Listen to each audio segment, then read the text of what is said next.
As the go-home show. The penultimate, you know what it means, the penultimate event right before All In. And I know each and every one of you are all in.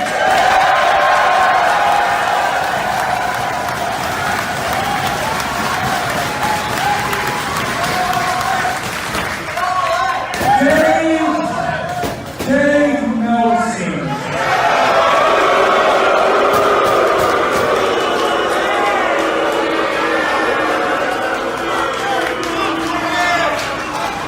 He said that we could not draw 10,000 people.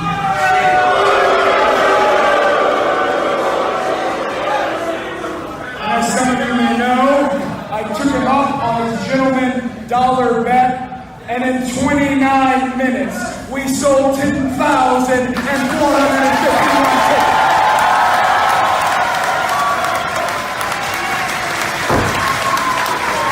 And then we added a convention to it that sold over 5,000 tickets. And then we put it on free TV for a channel that gets 77 million viewers.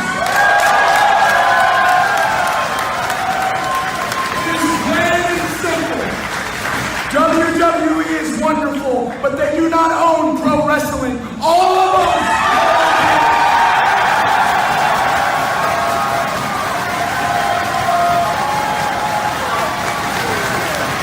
We had, say what? A whole lot of superstars on this stage here tonight. But I want y'all to know one thing. This is my house. And when I say who's word attack skills and vocabulary too. Cover hits in this edition is all brand new. You're through. I'm interplanetary like Doctor Who. So who? Fuck your beef, no relief. I step on stage, girls scream like I'm Keith. What's up, everybody? This is Keith at Ringtime Pro Wrestling, trying to do it again. So, if you was here about 30 minutes ago, sorry for the confusion. I hope you guys don't get a download. I hope this thing didn't hit iTunes already, which I don't think it did.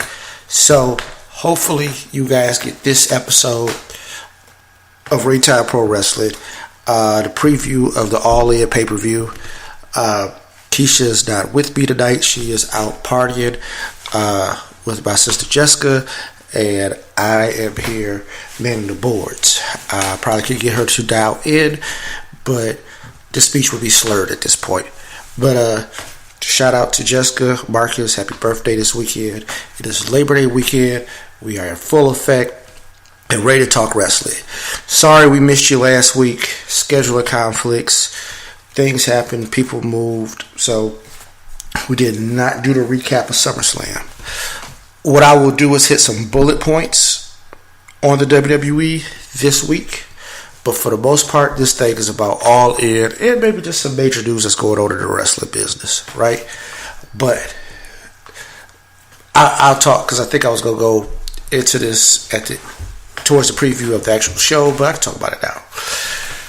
All In might be the most significant event in modern wrestling history, and here's why. We know that WWE is the king of the roost, but there's two things with that. One, they are an entertainment company who just happens to have wrestling.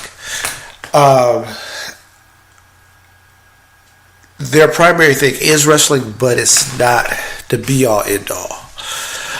Professional wrestling for us who were raised in the 80s and 90s, we see it a little different in how the business goes and what should be happening.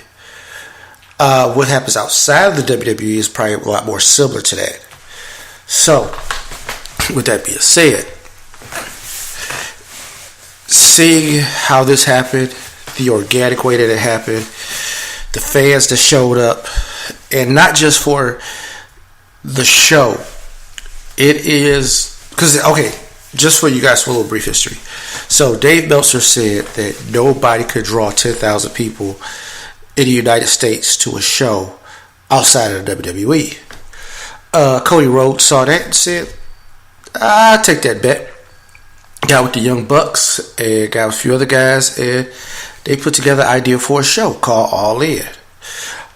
This was going to be completely independent. A lot of the organizations that these guys work for were not going to be involved. These organizations later got involved when they saw the buzz and saw it was cracking.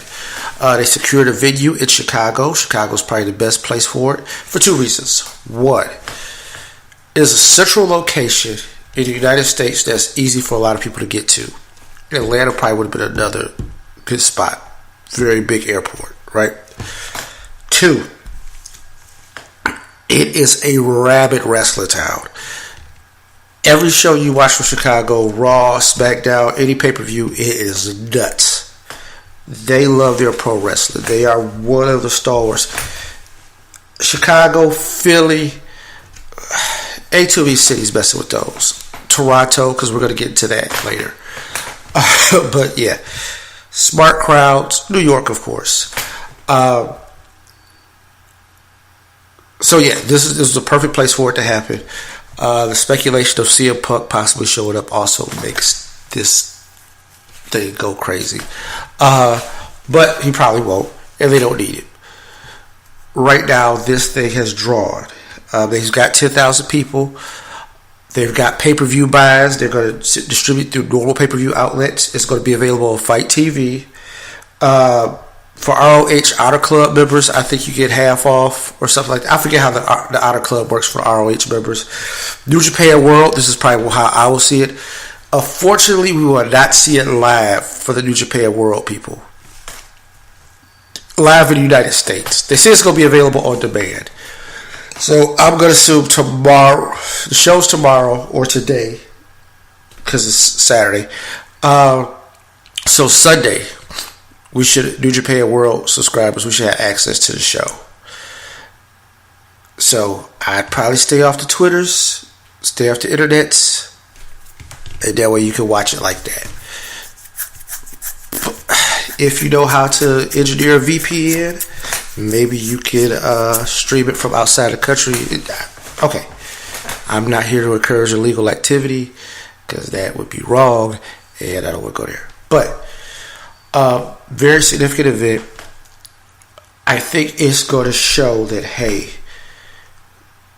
one, guys can make money and earn a good living and not be in the WWE, which I think this has been shown, and not have to go to Japan, right? I think even though Japan is all in this, I think this event showed a lot of the other organizations that they can work together. Because understand, for the lineup to succeed, they've got a lot of stuff. You're talking Ring of Honor had to get involved. Impact Wrestling is involved. New Japan is involved. Lucha Libre AAA is involved. Which I would have thought CMLL would have been all over this, but hey, AAA is there. The NWA Championship is being defended. So let's get here. This is the first non-WWE event in the United States to sell over 10,000 tickets since 1993. Hence, probably WCW. I'm pretty sure that's wrong also. Okay, it says non-WWE or non-WCW. So yes, so it's non-WWE or non-WCW. Now that makes a lot more sense. Since 1993. So that's crazy. And like I said, it might be the most significant event in modern wrestling history. Because this is ushering in, I think, we've already ushered in. I think this is the stamp on what the new wrestling business is going to look like going forward.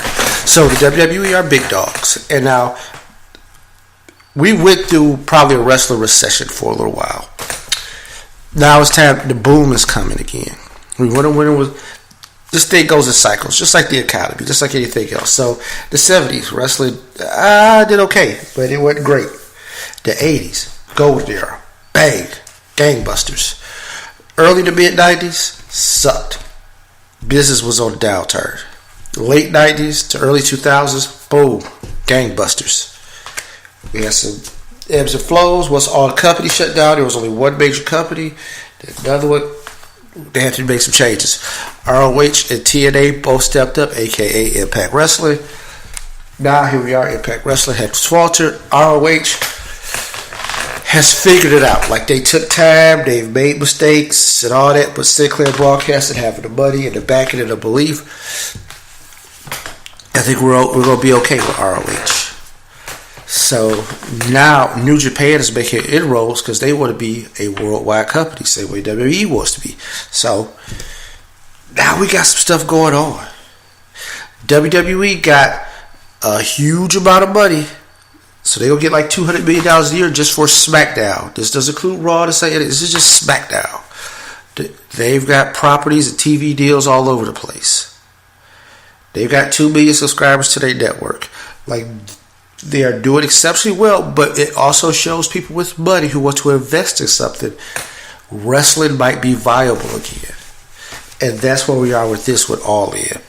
So, it's going to be a good show. We're going to go back into some things and doing a little housekeeping. So, I was supposed to do a show last week. Didn't get to it. But some notes from our last show. We talked about some people passing. We talked about some things. I was informed that we may have not mentioned that Jim the Anvil Neidhart passed away. One half of the Hart Foundation tag team, married into the Hart family.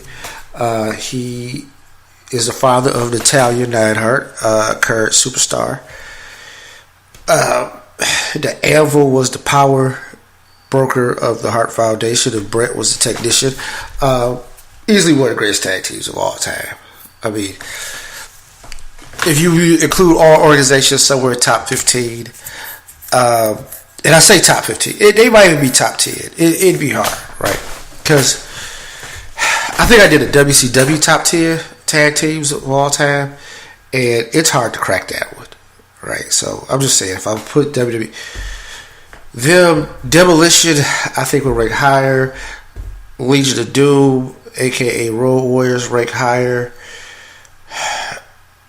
So let's start with that. Steiners are higher up. Midnight Express. Maybe they're somewhere in there. It's kind of hard. Like, I had to go down the list real quick to think about where they would fall in. But the Anvil was a great performer. He will be missed. Some news. So Raw didn't do that well to me after the SummerSlam pay-per-view. But they had an excellent Raw in Toronto on Monday. And probably one of the better Raws I've seen in a long time. It's also announced that Toronto will be the host for SummerSlam next year. So get your tickets now. Start getting your passports together. It's probably going to be a hell of a show. And that Toronto crowd was off the hook. Oh, man. I'm interested to see what they're going to do with the Kevin Owens storyline, because him saying he's leaving. Now, he said he quit. I'm going to see if they screw this up. And how can the WWE screw this up, you ask? Simple. Bring it back too quick. When a guy says he quit, he ran away, he's done. You can't bring it back next week. You can't bring it back in 2 weeks. You need to let him sit home for a month. Maybe even have somebody try to talk to him. But pretend like it, set it up like a reality kind of thing. Like, hey, we sent some reporters out. That's Kevin taking his son to school. Kevin, can you come talk to us, Kevin? Hey, man, y'all get away from me. I told y'all I'm done. I quit. Kevin, we're going to sue you for breach of contract. As long as I'm not performing, then I am not in breach of contract. I will have my lawyers file a real case. I don't understand. I would have this thing on image enhancement. All the time, all day, every day. And maybe because the era I grew up in, I'd make this shit look real. Just like when Punk left. I would have filed a real case against him and tried to get an injunction to get the WWE title back. I would have paid for his lawyers on the back end and then made it seem like it was a big to-do. Woohoo. Now we got official court documents. You know what the dirt sheets would have did? They would have went out and said, hey, these are real court documents. This shit's real. This shit ain't no fake. These guys really got beef. Think, man. Think. That's all I'm saying. Y'all can get, y'all a $1 billion company. Y'all can afford to pay a few $100s to set up a small claims case. Make it work. Anyway, so that's what's going down. Some thoughts I had. So the big hype is the Australia show that's going down in October. So this is their second big money grab. So you remember previously this year, the big money grab was the Saudi Arabia show, the greatest Royal Rumble ever. So now this is the Super Show Down Under. And it's being highlighted by Undertaker versus Triple H. I'm going to say this.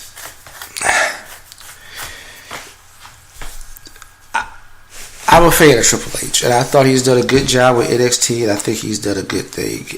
He has had a good career. And yes, this is the part where I slander him. The promo for this match, I'm going to say, it's clear that this guy must be in the family. It is clear that this guy is the son-in-law. Because they are hyping this thing like Bruno Sammartino came back from the dead and he is going to wrestle a prime Hulk Hogan. That is how they're hyping. Like, it is getting so... They ran like 15 segments during Raw about them in this match and all the history and this rivalry is so storied. First of all, it's not a fucking rivalry if one guy wins all the time. Triple H wins probably at the little ancillary pay-per-views that don't really matter. But WrestleMania 3 times, Undertaker has won. Undertaker has won probably most of the one-on-one matches that these guys have had as singles. Whether it's for the title, not for the title, whatever the case may be. Not really a rivalry. Are they two of the last of a dying breed? Yes. Two guys from an era that's gone by that we loved. But we gotta move on too, man. Damn. That's why people don't think nothing about the new guys. Y'all still trying to try out these old guys and make them headliners. So one thing they didn't have a match on the show, but y'all like drilling it over and over again. Also, side note, I think this show is just like it did what the last one did. I think it sucks the life out of the pay-per-views that book in each side of it. Because you try to throw extra matches within things that probably could have been consolidated or been done or whatever. But nope. We got to sit here and find a way to make this all work. And hey, somebody can't lose the title this week because we got to have it in Australia. Or we got to have another stipulation to a match that we've seen 8 times. And mind you, Hell in a Cell is before that. If any match that takes place after Hell in a Cell continues on, you're taking the teeth out of Hell in a Cell, especially people who have to fight in the cell. Also, I mean, you know, my idea of giving pay-per-views and pay-per-views using matches as the theme kind of sucks, because then it takes a little steam out of making it a match at another pay-per-view. It also doesn't add no element of surprise. I know somebody got to defend their belt in Hell in a Cell. So, I don't know. Just how we got here. That's all. That's all. But, I'm going to go down the list. Like I said, little cliff notes. The Undisputed Era defeated Mustache Mountain at NXT Takeover in Brooklyn.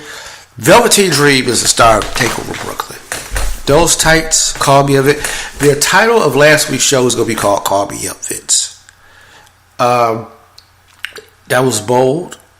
I also saw a good match from a good guy who has learned a lot. Ricochet beat out Cole. Sane got the belt from Baszler. Tommaso Ciampa was still champ. Defeated Gargano. And I like the way the story ended. And guess what? If you still could try to squeeze another match out of these two, you could. Still could. That's how hot this feud is. And Ciampa's the hottest heel in the game. Anything that works for him is going to work. So, There's that. Seth Rollins won the IC title at SummerSlam. Charlotte won her belt for the SmackDown Women's title. Was attacked by Becky Lynch. Becky Lynch is with heel. And I'm going to say that might be one of the best things going in the WWE is a heel Becky Lynch. Ronda Rousey is the Raw Women's Champion. That was expected. They have not paid her all this money to not be. So we'll see how that works out. And Roman Reigns defeated Brock Lesnar. Roman Reigns is your new World Universal Champion. Not a big deal. Braun didn't cash in because he got knocked out during SummerSlam. He tried to cash in on Raw, and the Shield showed up. And this is the thing: your babyface champion cannot get people to come out and try to disturb things for him, to protect the title. It's kind of a heel thing to do. Now, could the Shield have went heel? Yes, that would have been amazing. Did that happen? No, because after watching Raw on Monday, I see Braun done been turned heel, and he rolled with Drew and Dolph. And they're going to take down the Shield. Thing is, you got to let them take them down now. If you're going to get any mileage out of it, you let them take down the Shield. This is my idea. But, that being said, a little bit of news, a little bit of housekeeping. Matt Hardy will transfer to a full-time role as a producer. He has been shadowing guys for the last couple of weeks, and I think this is it, man. The injuries have kind of piled up on the guy, and I wish him the best. So there's that. Neville and WWE have come to terms with their release. He had been dealing with some stuff for a long time with the company, but I think they were trying to hold on. Maybe they could bring him back in. But rumor on the street is that they wanted to wait to release him because they would kind of take some steam out of him before he could just leave and try to go to Japan or something. So, that's how the cookie crumbles, right? So, at this point, we'll take a break. We'll come back. We'll preview All In. And from there, we'll let you go home. Be on the lookout for Kind of Like Sports podcast. I think I'm finally going to do a podcast. And I'm going to talk about sports. And sports from a different angle. Sports and how they relate to society. Sports and what all that means. So, since it is... the show is going out here. I think I was looking for some Dusty Rhodes for y'all. But, you know what? That's okay. We'll be back.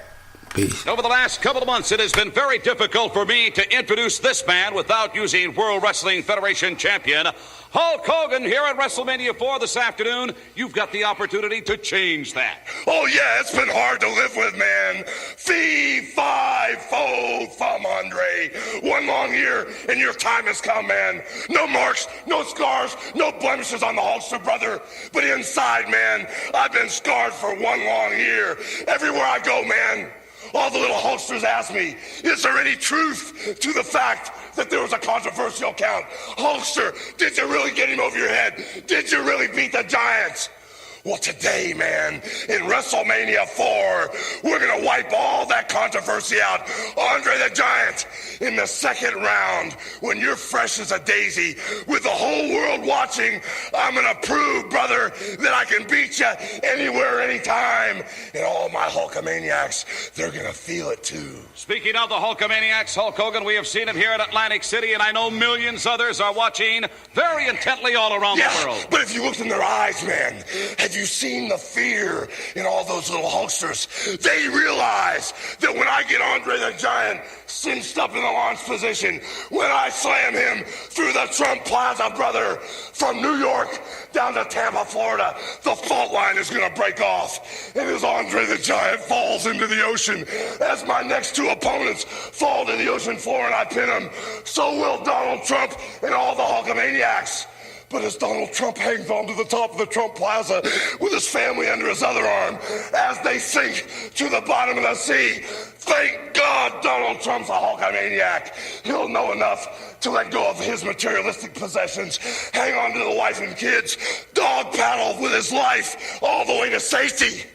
But Donald, if something happens, you run out of gas, and all those little Hulkamaniacs run out of gas, just hang on to the largest back in the world, and I'll dog paddle us, backstroke all of us to safety. Oh, and thank you, Hulk Hogan. Let's get back to action.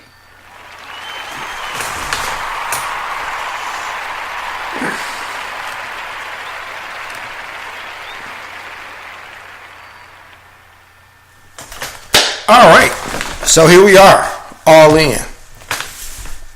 Perfect title for this event, because you're betting it all. You're going all in. Let's see what this hand turns up. And right now, like I said, probably one of the most significant events in wrestling, modern wrestling history. And I want you to think about it like this. This show is happening and playing on its own. So right now, Chicago is ablaze for pro wrestling. Today they had StarCast. 5,000 people at a convention. Crazy. Podcasts from all over the country showed up. Next year, if they do it, Ringtime Pro Wrestling will go. We will save up the money and put it on, or I'll just smack it on a credit card. I don't know. We're going to go. I'm not buying a house next year. I've already bought one. So now I kind of free to do some stuff. So, yeah, if it happens again, we're going to go and be represented. I have to reach out to some of y'all, people with podcast land, to find out about some mobile equipment, stuff I need to have to be able to do a show on site. But yeah, that's what happened. I was listening to Busted Open today, and man, it was exciting. People were there. Guys that had been around for a while, that you hadn't seen in a while on TV and stuff like that, coming through, because it's like wrestling Woodstock out there, right? That's it. They got 5,000 people at a convention the day before. 10,000 people buying tickets to the show. And it's not on the piggyback of anything WWE, right? So every year there are big shows that happen around WrestleMania. Indie shows do things, or even around SummerSlam now and other places where they know there's going to be a big wrestling crowd, so they run a show somewhere close on an off night, and some people come out. Nope. This is completely independent of anything. This is them finding a place in the calendar. Nothing's going on. It's actually kind of the best weekend to try to do this. It's a holiday weekend, so people going to be able to kick it in town and leave on Monday. Anybody ain't rushing out on Sunday. The show is on Saturday night, so hey, Sunday is a free day to party for the boys. Sounds like fun. Lots to do in Chicago. So, what are we going to do? So, I want to see them do it again. And I want to be a part of the next one. And mind you, with the G1 show that's happening at MSG that's been sold out, like, we're talking about moving tickets to big shows now. Wrestling is in great health. It is great for somebody who's a wrestling content provider. And trust me, we love WWE, but they're not the only game in town, and it's nice to see that something else can help drive this show. Alright, so let's go down to the card, right? There's an over-the-budget Battle Royal. Basically, that Battle Royal will determine who is the number one contender for the ROH title, and that match will be had later on that night. Now, once again, I said, how can you watch? You can watch this thing on New Japan World streaming, Ring of Honor Club, Fight TV, FITE TV, and traditional pay-per-view outlets. Big thing. WGN, the Superstation of Chicago, kind of like TBS was in Atlanta. Channel I was very familiar with as a kid. Watched a lot of Bulls games and White Sox games, and some Cubs on WGN. Also, watched Bozo the Clown a couple times on WGN, but that's neither here nor there. They're going to show the first hour of the show for free, 5 p.m. Eastern Standard Time. Tune in. It's gonna be on there. This is gonna be off the hook, man. Gonna be off the hook. Like I said, Jay Lethal go defend the title against the winner of a 15-man battle royal. When I say 15 person, I'm assuming it's gonna be a 15-man. Now, who are the participants in this over the budget battle royal? Don't have the names right now, but Jay Lethal ain't losing that title that night. But that's going to happen. Christopher Daniels will wrestle Stephen Amell. You were like, who is Stephen Amell?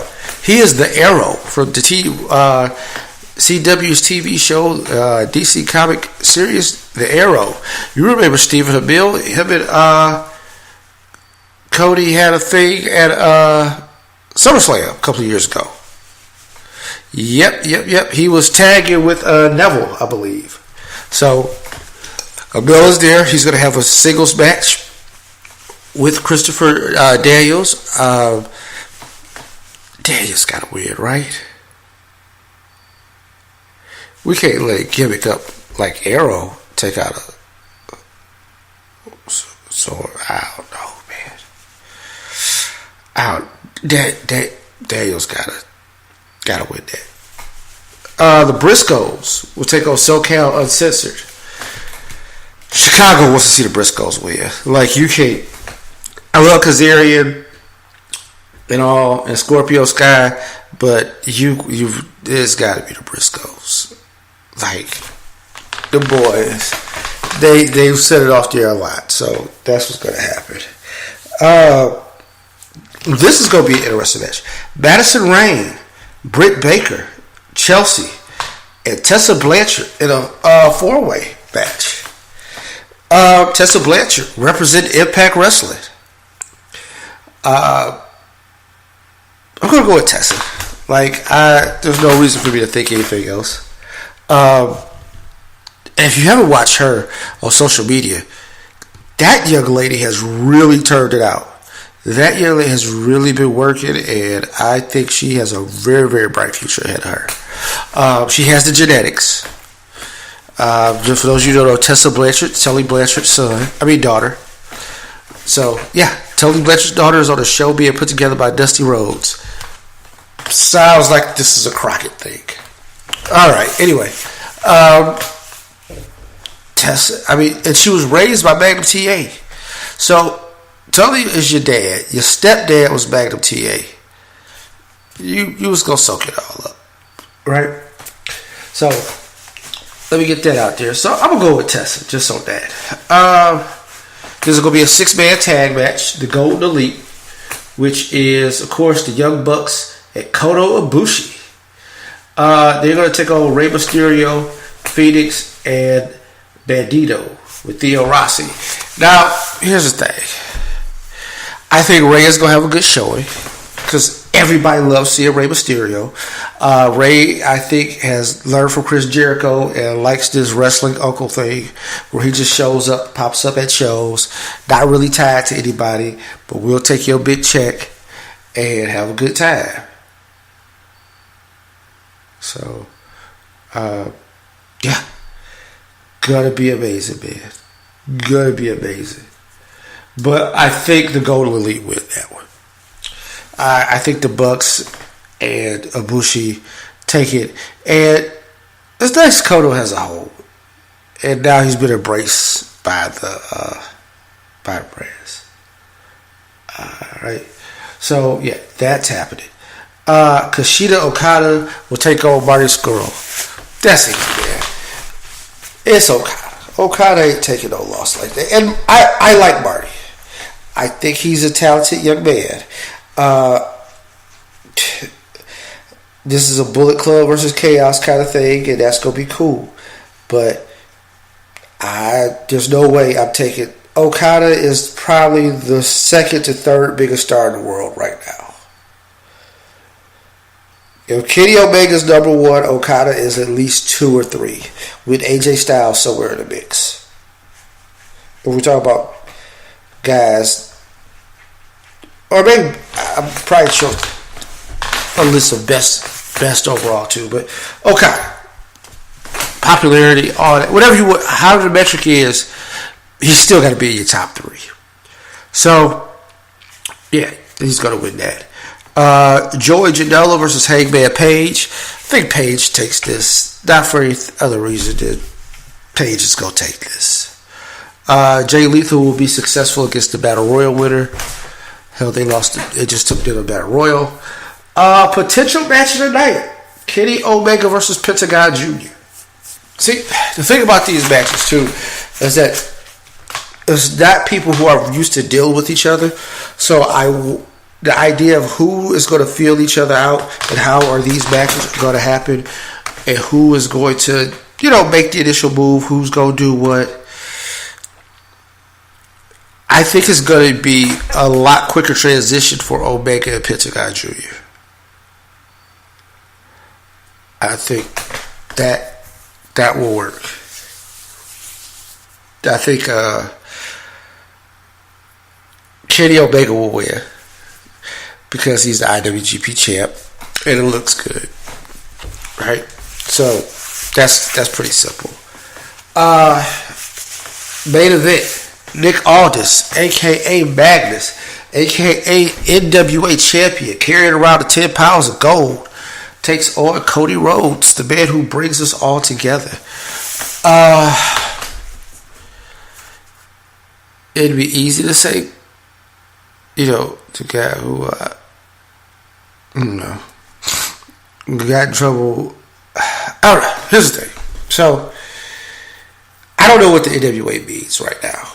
But I'll say this. Aldis has been an incredible representative. And he has went around and done a lot with that belt and has made something out of it. Right? I don't know what the brand name is right now. I know it's all about Billy Corgan. That's all I can tell you. And I didn't know one man could own the whole National Wrestling Alliance. Kind of how the Feast of Prince called the Alliance. But, shout out to Cord.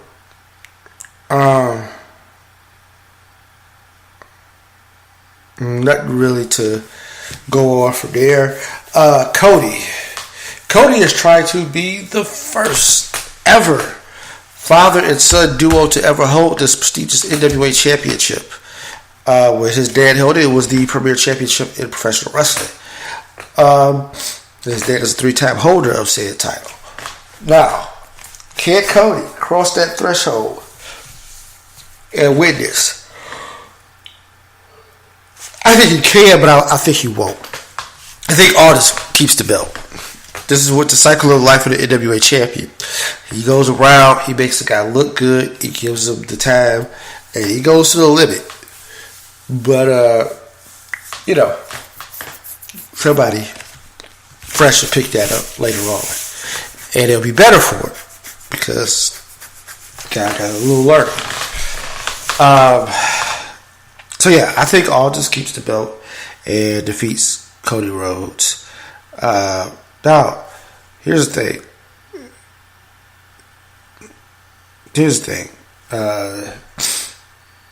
I think that's it, man. I would say here's the thing, and I said it like 4 times.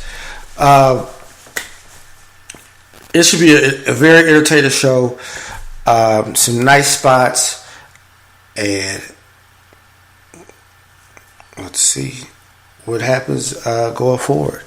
But I encourage everybody to watch. Watch any way you can. If you can't watch till Sunday, watch it Sunday. But support this because this means a lot for you seeing alternatives to wrestling and the way it's presented, especially by the WWE. And the only thing to really change it is competition or the idea that people could be doing something else besides what you're doing. Right?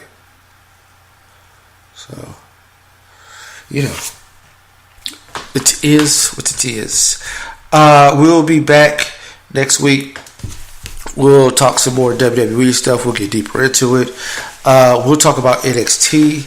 We'll talk about Keith Lee in NXT, which I'm excited about. Not because his name is Keith, but just because the guy is awesome. And I think he's adapted very early. Mae Young Classic is going down. They released the brackets for the Mae Young Classic a couple of days ago. Keisha will still be our Mae Young correspondent. She will have a few separate podcasts that completely only relate to Mae Young, and we will upload them and do what we gotta do. Once that's done, that's done. But I want to thank everybody for listening. I want to thank everybody for sticking with us and understanding that, like, we're trying to figure this thing out still. And hey, we'll get back to consistency and have this thing cranked out every week. So with that being said, peace.